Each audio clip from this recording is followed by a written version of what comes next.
really know all 16 players? I do. Jamar Chase, LSU. Jalen Waddle, Devontae Smith, Alabama. Kadarius Toney, Florida. Rashad Bateman, Minnesota. Elijah Moore, Ole Miss. Rondell Moore, Purdue.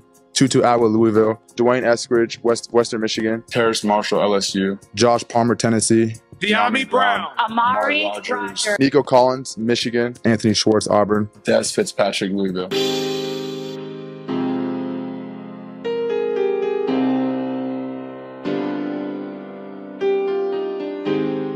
Élevé à la dure par un père sportif, réveillé à l'aube, entraîné comme un futur champion, pour lui, ça a toujours été l'excellence ou rien. Malgré son talent, la NFL l'a ignoré. 16 receveurs ont été appelés avant lui. Une insulte. Une erreur. Depuis, il n'a qu'une mission, faire payer tous ceux qui ont douté. Aujourd'hui, il est le cœur battant de sa franchise, un des receveurs les plus réguliers de toute la ligue.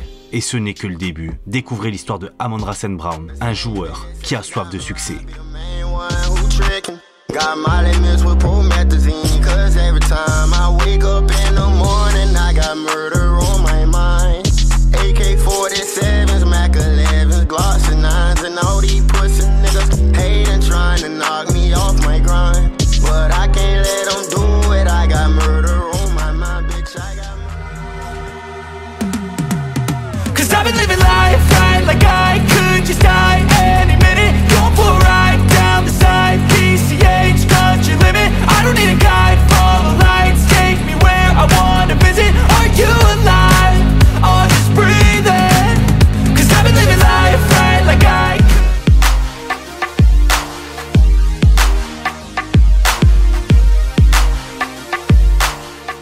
Amon-Ra Julian St. Brown est né le 24 octobre 1999 en Californie, le plus jeune de 3 garçons. Le nom d'Amon-Ra est tiré de la mythologie égyptienne, une fusion entre Amon, dieu créateur, et Ra, dieu du soleil. Ensemble, ils forment le roi des dieux, le plus puissant, celui qui règne sur tous les autres. Dès l'enfance, il est plongé dans une routine millimétrée, réveil à 5h30, entraînement physique, travail mental et même apprentissage de langue étrangère. Il grandit entre l'anglais de son père, l'allemand de sa mère, le français qu'il a étudié dans une école spécialisée et même des notions de mandarin. Pas pour faire joli, pour avoir une longueur d'avance sur tout le monde. Son père, John Brown, est un ancien champion de culturisme, triple vainqueur de Mister Univers, un homme obsédé par la discipline, le contrôle de soi, la réussite. Ce dernier a même créé une poudre protéinée maison pour s'assurer de l'apport journalier de ses fils. Chez les Brown, l'exigence n'était pas une option, elle était une règle.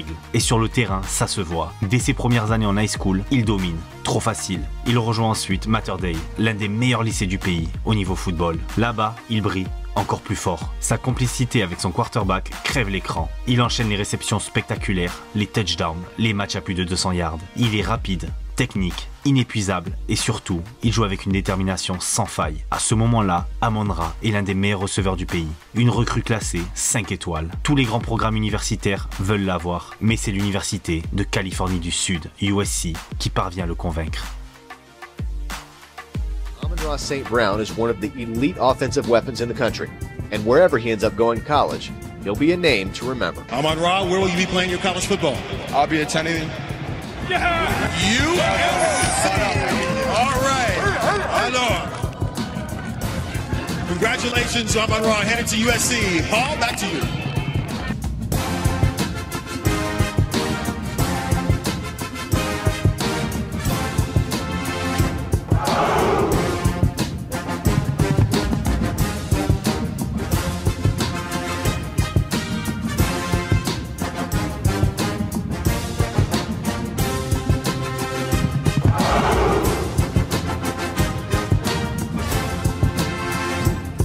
I chose USC because of a lot of things, but the main reason was because of, I love Coach Helton. I think he's one of the finer coaches in college football. I want to keep my talent in California. I feel like a lot of people from California were leaving, taking their talent elsewhere. If we can just keep all our talent in California and all go to SC, I feel like SC would be that much better. I'm studying business. That really appealed to me, is a Marshall School of Business. And then the media attention that USC gets. It's in LA, big city, and just staying close to home is huge for me.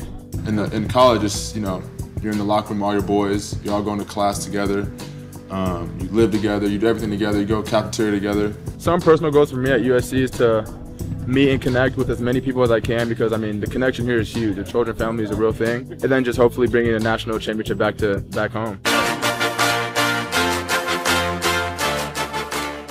Après avoir dominé les terrains de high school, Amon-Ra s'attaque au college football dans un programme légendaire au cœur de la Californie. Là-bas, pas de temps d'adaptation. Dès sa première saison, il s'impose comme un titulaire. Il est jeune, mais déjà, il joue avec la maturité d'un vétéran. Ses tracés sont nets, son QI football saute aux yeux. Les coachs sont bluffés, les fans aussi. Pour son premier match universitaire, il frappe fort. 7 réceptions, 98 yards, un touchdown. Le ton est donné. Sa connexion avec le quarterback J.T. Daniels est immédiate, presque naturelle. Eux qui ont joué ensemble en high school. Ils vont enchaîner les drives, les highlights, les big plays. Amon-Ra devient rapidement l'un des meilleurs receveurs freshman du pays. Et quand il faut répondre présent dans les grands rendez-vous, il est là. Contre Texas, dans un stade bouillant, il attrape 9 passes pour 160 yards. Il est inarrêtable. Contre UCLA, le rival historique, il dépasse les 100 yards et marque encore. Chaque match est une démonstration de régularité, de technique, d'intensité. Après une première saison convaincante, Amon-Ra veut récidiver en 2019 avec une mission claire, montrer qu'il peut être le receveur numéro 1. L'université vit une période d'instabilité,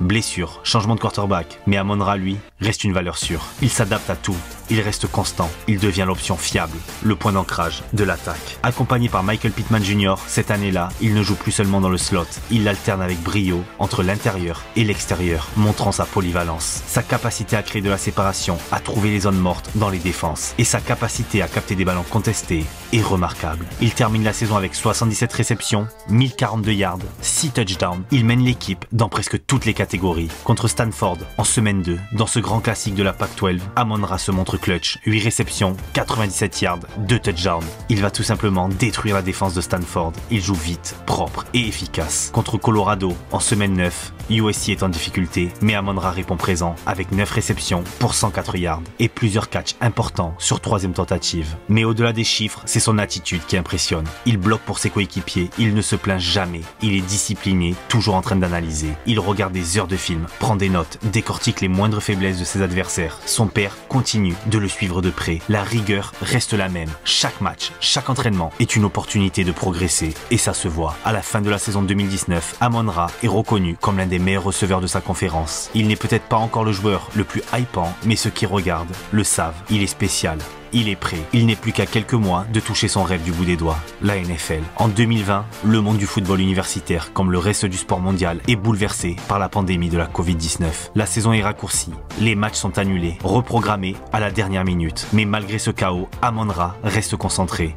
Pas d'excuses, pas de relâchement. Il continue de s'entraîner dur, comme toujours, parce que lui, il sait que la NFL est plus proche que jamais. Cette saison-là, il a un rôle plus intérieur, principalement aligné dans le slot. Et ça lui va très bien. Il devient le cauchemar des linebackers et des safeties, capable de se libérer en un seul appui. Son explosivité, sa maîtrise des tracés, court et moyen, il est taillé pour dominer dans ce rôle. Dès le premier match contre Washington State, Amon-Ra marque les esprits. 4 touchdowns dans le premier quart-temps. Un record pour un joueur de USC. En 15 minutes, il détruit la défense adverse. C'est une démonstration de puissance, de technique et de précision. Mais derrière ce coup d'éclat, la saison reste compliquée. Le calendrier est chaotique. Les adversaires changent. Les prochains matchs sont systématiquement incertains. Et surtout, Amon-Ra joue diminué. Même s'il ne le crie pas sur tous les toits, il traîne plusieurs petites blessures musculaires, notamment aux ischios. Il joue malgré tout, toujours présent, toujours fiable. Mais on le sent que physiquement, il n'est pas à 100%. Il termine la saison avec 41 réceptions, 470 yards et 7 touchdowns en seulement 6 matchs. Des stats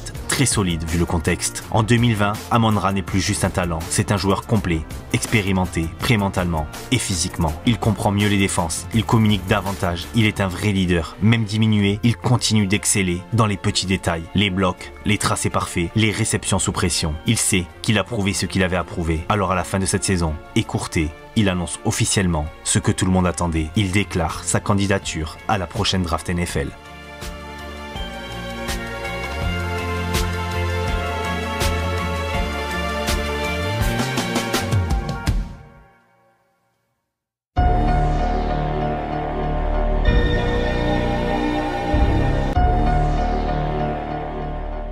Après 3 saisons à USC, Amon-Ra St. Brown arrive à Indianapolis avec une confiance tranquille. Dans les tribunes et les salons des scouts, son nom circule déjà. Tout le monde le sait, c'est un véritable technicien au poste de receveur. Mais lui veut prouver qu'il n'est pas seulement un route runner précis, il veut montrer sa puissance, sa vitesse et cette explosivité qui lui vient de son entraînement acharné et de l'exigence de son père. Au sprint du 40 yards, il affiche un temps solide, dans la moyenne haute. Mais c'est surtout dans les ateliers techniques qu'il se démarque. Changement de direction fluide, main sûre, aucun aucun ballon relâché. Les entretiens avec les équipes se passent bien. Il insiste sur sa discipline, sa capacité à s'adapter à n'importe quel système. Beaucoup de scouts le voient partir dès le deuxième tour. Jour J, comme des millions de jeunes joueurs avant lui, il est assis avec sa famille devant la télévision, en attendant que son nom résonne. Premier tour, les receveurs s'enchaînent. Ja'Marr Chase, Jalen Waddle, Devonta Smith. Son nom ne sort pas. Deuxième tour, toujours rien. Troisième tour, les minutes passent, les visages se ferment autour de lui. Amon-Ra reste droit, mais à l'intérieur, la déception monte. Lui qui avait prouvé sur le terrain, au combine et dans les entretiens, commence à comprendre que la NFL est aussi une affaire de perception et de circonstances. Quatrième tour, 112e choix, le téléphone vibre. Au bout du fil, les Lions de Détroit. Devant les caméras, il sourit. Mais au fond de lui, cette sélection est une cicatrice, est une motivation éternelle. Chaque réception, chaque action sera une réponse claire à tous ceux qui l'avaient sous-estimé. Amon-Ra arrive à Détroit, une franchise en pleine reconstruction. Nouveau coach principal, Dan Campbell. Nouveau quarterback, Jared Goff. Et un effectif qui cherche encore ses repères. L'ambiance est celle d'un chantier. Beaucoup d'envie, mais encore peu de certitude. La réalité de la NFL se rappelle vite à lui. Après 10 matchs, le bilan est terrible. 9 défaites, 1 match nul. L'attaque peine à trouver son rythme. La connexion avec Goff est irrégulière et Amon-Ra tourne avec des stats modestes. Quelques réceptions par match, mais rarement plus de 40 yards. Aux yeux de certains, il n'est qu'un rookie prometteur, noyé dans une équipe en difficulté. Mais fin novembre, quelque chose change. L'attaque des Lions se libère. Goff commence à le chercher plus souvent et Amon-Ra saisit chaque opportunité. Match après match, il devient la cible numéro 1. Ses tracés précis, sa capacité à se démarquer et à encaisser les chocs transforme le jeu offensif de Détroit. En décembre et janvier, il enchaîne les performances à plus de 90 yards, avec plusieurs matchs à plus de 100 yards. Il inscrit 5 touchdowns sur les 6 derniers matchs et signe un record. Meilleure saison rookie pour un receveur dans l'histoire des Lions. 90 réceptions, 912 yards, 5 touchdowns à la réception et 1 à la course. Un chiffre symbolique, ces 90 réceptions le place 3e parmi tous les rookies NFL en 2021 et premier de l'histoire de sa franchise. Un message clair, Amon-Ra St. Brown n'est pas juste un bon choix de 4e tour, il est la pierre angulaire du futur des Lions.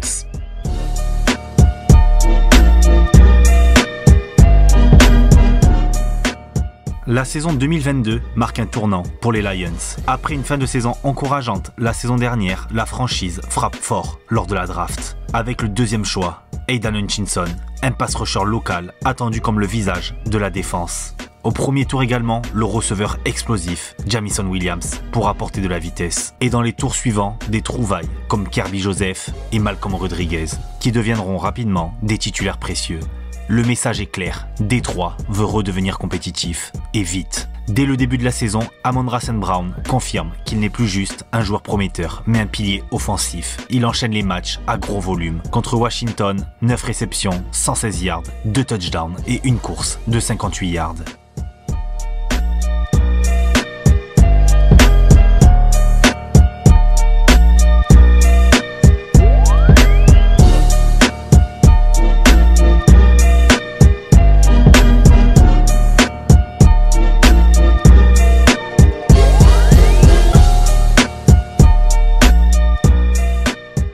Contre les Jags, 11 réceptions, 114 yards, 2 touchdowns, match qui symbolise l'attaque décomplexée des Lions. Toujours aussi précis dans ses tracés, il devient l'arme de confiance de Jared Goff sur 3e tentative. Après des années de saisons perdantes, Détroit retrouve enfin des couleurs. L'équipe termine avec 9 victoires et 8 défaites. Première saison au bilan positif depuis 2017. Mieux encore, il manque les playoffs de très peu, battant les Packers à Green Bay lors de la dernière semaine. Un match qui restera comme une déclaration d'intention. Les Lions arrive. Avec 116 réceptions, 1160 yards et 6 touchdowns, Amon-Ra signe l'une des meilleures saisons de tous les receveurs NFL en 2022. Sa régularité et son impact lui offrent une première récompense majeure. Une sélection au Pro Bowl dès sa 2e saison. Une reconnaissance méritée pour celui qui un an plus tôt n'était qu'un choix de 4e tour et qui est désormais l'un des visages de la franchise.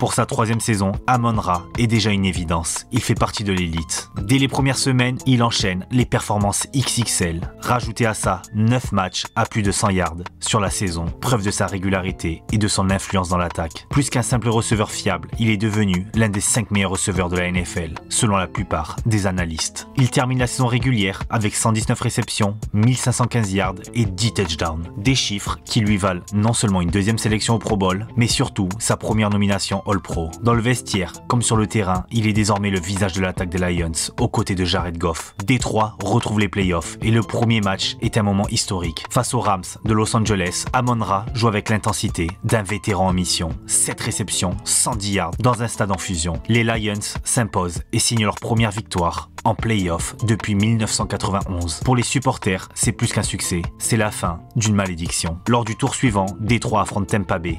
Et Amon-Ra continue sur sa lancée avec 8 réceptions, 77 yards et un touchdown, contribuant largement à la victoire des siens 31-23 qui propulse Détroit en finale de conférence NFC. Mais il reste un obstacle pour atteindre le Super Bowl. Les San Francisco 49ers. Et pendant une mi-temps, Détroit y croit. L'attaque tourne, la défense tient et l'équipe mène 24-7. Mais en seconde période, tout s'effondre. Les 49ers renversent le match et les Lions s'inclinent 34-31. Pour Amon-Ra, la défaite est amère. Mais elle confirme une chose, Détroit n'est plus une équipe du passé et lui est devenu le symbole d'une renaissance. I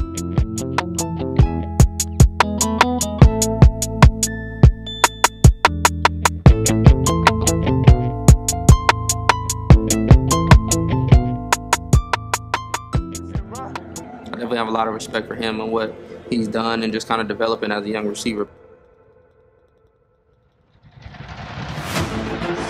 That is just a big-time move by Amon-Ra St. Brown. Everything you want in a receiver. He's smart, he's gritty, he's got great hands, he runs great routes. He's a very friendly target for me, he gets himself open. Just great chemistry between those two. We played Jacksonville. It was the first drive, and I threw him like a little slant. That probably should have been picked off. Caught inside the 5-yard line off a deflection. Ended up making the catch down the 1-yard line and kind of, saving me from an interception, which was nice. The last game, he had a crazy catch. It was like in between his legs or something like that. Wait, now they say catch. Wait a minute, they say catch. Did it never hit the ground? It got tied up in his leg. Oh my goodness. That play is what Amon-Ra is. Like, he's just a jack of all trades. He does whatever he wants on the field. Caught! Touchdown, Detroit Lions! Oh, baby, guess who? I wasn't even expecting it. It was just a regular catch for me. Jared threw a great ball, nice and high. It played out perfect. Amon-Ra is a beast, man. I like his game. It just run through his bloodline. You see his family, they do all the work and now Olympic lifts and stuff like that. And it shows up in his game. God can stop on a dime. He can go block. Strong dude, and I love his game, And when he gets to going, he a hard guy to slow down. Jared drifts left, look. Now he throws downfield. It is caught. Left sideline, cut back. That is Amon-Ra St. Brown. Angling at the 25, to the 20, to the 15, cut back at the 10. Amon-Ra at the 5, fighting at the 2, into the end zone. Touchdown, Detroit Lions. We got that energy. We got the juice.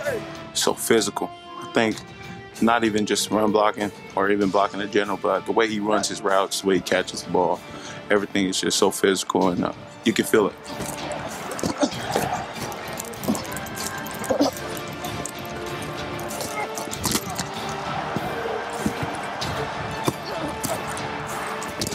What are you talking about? I do this.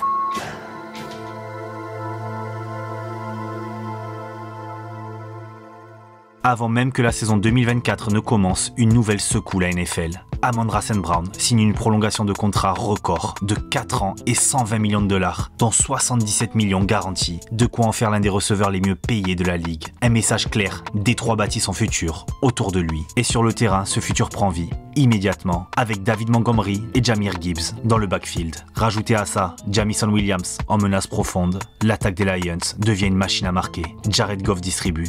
Amon-Ra enchaîne les réceptions et Détroit roule sur la NFL. Les Lions finissent avec l'un des meilleurs bilans de la ligue, 15 victoires, 2 défaites. L'attaque est classée dans le top 3 en points et en yards. St. Brown dépasse encore les 100 réceptions et flirte avec les 1400 yards. Semaine après semaine, il prouve que même avec toutes les défenses focalisées sur lui, il reste impossible à contenir. Mais derrière cette puissance offensive, il y a une réalité, la défense se vide. Plus de 10 joueurs blessés, dont des joueurs phares. Les Lions continuent de scorer, mais concèdent beaucoup trop de points. Après une semaine de repos, grâce à sa première place de conférence, Détroit affronte Washington.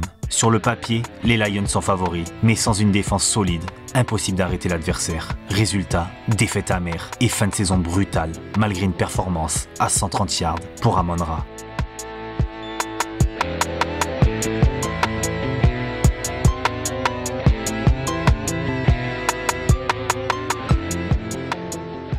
Amon-Ra quitte le terrain, casque à la main, conscient que cette saison aurait pu être celle du titre. Mais son histoire n'est pas terminée. D'un choix de 4e tour, sous-estimé à un contrat à 120 millions de $, il est devenu All-Pro, leader incontesté d'une franchise qui renaît, un joueur forgé par l'exigence, animé par la combativité et la soif de victoire. En 2025, il revient avec un seul objectif: ramener Détroit en play-off et offrir à la ville ce Super Bowl attendu depuis toujours. Cette fois, plus de regrets. Cette fois, plus le droit à l'erreur. I'd like to welcome y'all to the Eminem show. I'm sorry, mama, I never meant to hurt you. I never meant to make you cry, but tonight I'm cleaning out my closet. One more time. I said I'm sorry, mama, I never meant to hurt you. I never meant to make you cry, but tonight I'm cleaning out my closet.